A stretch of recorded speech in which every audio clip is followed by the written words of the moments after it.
नमस्कार.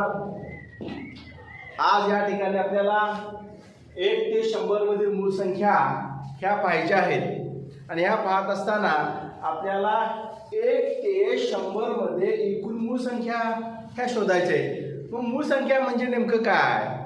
तर पाड्यात नसणाऱ्या संख्या, बरोबर आहे. ज्या पाड्यात नाही अशा संख्याला आपण काय म्हणतो? मूळ संख्या. आणि ज्या पाड्यात आहेत त्या संख्याला काय म्हणतो? संयुक्त संख्या. अगदी बरोबर आहे, बरोबर.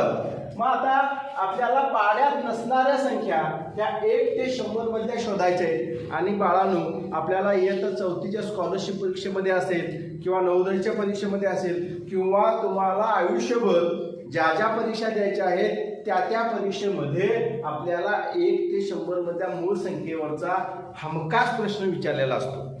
मग तो बुद्धिमत्तेला असेल, गणितला असेल, 100% प्रश्न हा असतोच. मग तो कोणत्याही स्वरूपातील असेल. म्हणून आपल्याला 1 ते 100 मधील मूळ संख्या ह्या पाठ पाहिजे. म्हणजे पाठ करायसाठी काय एवढं मोठं डोक्यावरती भार पडतोय अशातला भाग नाही. फक्त आपल्याला 10 पर्यंत पाडेपाठ असतील तर ह्या मूळ संख्या सुद्धा आपल्याला पाठ होणार आहेत. का?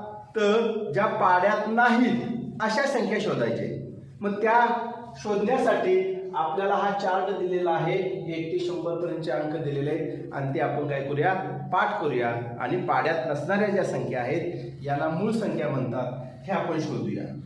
आता बघितलं तर आपण एक ही संख्या मूळ ही नाही आणि संयुक्त ही नाही. तिला फक्त कोणत्या संख्येचा दर्जा दिलेला आहे? विषम. अगदी बरोबर आहे. विषम संख्या फक्त 1 या संख्येला दर्जा दिलेला आहे. तर बाळांनो, मला आता सांगा की आपण 1 ते 100 मधील मूळ संख्या या ठिकाणी शोधू. चला तर बघू. मग चला सांगा. 2 3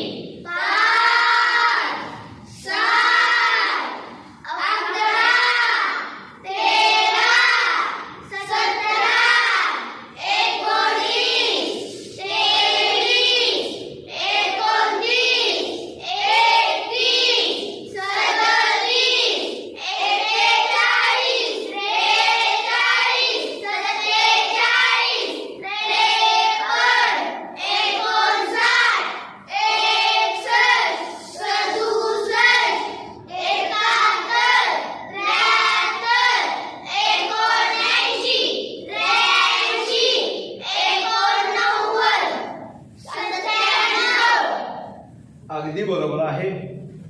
आपल्या या ज्या संख्या आहेत त्या एकूण किती आहेत? एकूण किती आहेत? 25. आता या 25 संख्यावरच्या किंवा या 25 संख्याच्या आधारित आपल्याला बुद्धिमत्ता असेल, आपल्याला गणितला असेल तर आपल्याला बऱ्याच प्रकारचे प्रश्न या ठिकाणी आपल्याला येतात. सर्वांना या ठिकाणी आता ह्या संख्या पाठ झालेल्या आहेत. त्याचबरोबर या संख्यांच्या वरती आधारित येणारे जे प्रश्न बाळांनो आहेत ते प्रश्न आपण अतिशय व्यवस्थितपणे सोडवणं गरजेचं आहे. लक्षात आलं का? ओके, धन्यवाद.